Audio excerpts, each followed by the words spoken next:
Well, just start with, obviously you get the first one, but, now it's time to bring it to home. What's it feel like kind of getting ready to kick things off on the home side of things?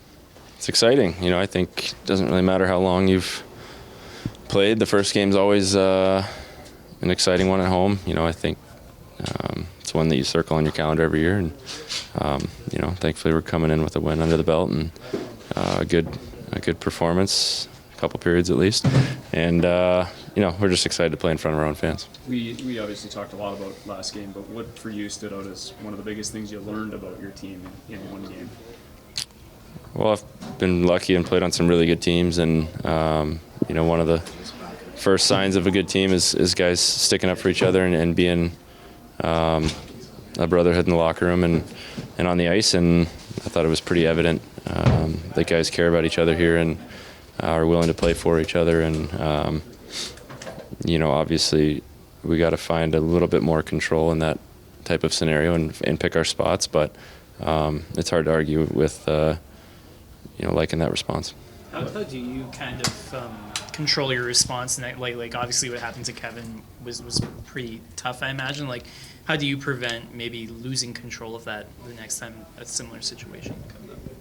Well, you got to pick your spots. Like I said, you can't go out of your way to change the game in one play. You got to let the game come to you. And it was an unfortunate incident. I don't think there was any malicious intent in the hit. It just, when you see a good friend of yours go down like that, it pulls up a lot of emotion. And we let it get a little bit of the better of us early, and then obviously Mantha has a big fight and gets us right back into the game with a goal, and we rallied after that. So that's the way you do it, the way he did it. And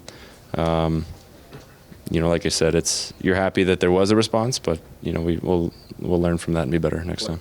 Like, you spent a couple years in Tampa, and obviously we've seen some scary news out of there the last couple of days. We've been checking in with people, just making sure everything's all right. Yeah. Obviously it's close to home. It's a place that we really enjoyed being, and we've got some good friends still down there, and it's tough to see people get displaced from their homes and go through struggles like that. So from everything I've heard so far, most people are okay, but it's one of those things where you just want to be as helpful as you can. If there's any way you can support them or give back to that community, we'll look for ways to do so. I know there's always a special kind of level of excitement for the home opener, and tomorrow it'll be mixed, obviously, with the heavy hearts, with the moment of silence and stuff for Johnny. How do you sort of manage your emotions on a night like tomorrow? Well, when it comes to Johnny, there is no managing it. It is what it is. It's going to be a little emotional just to see the tribute and feel his presence with us again.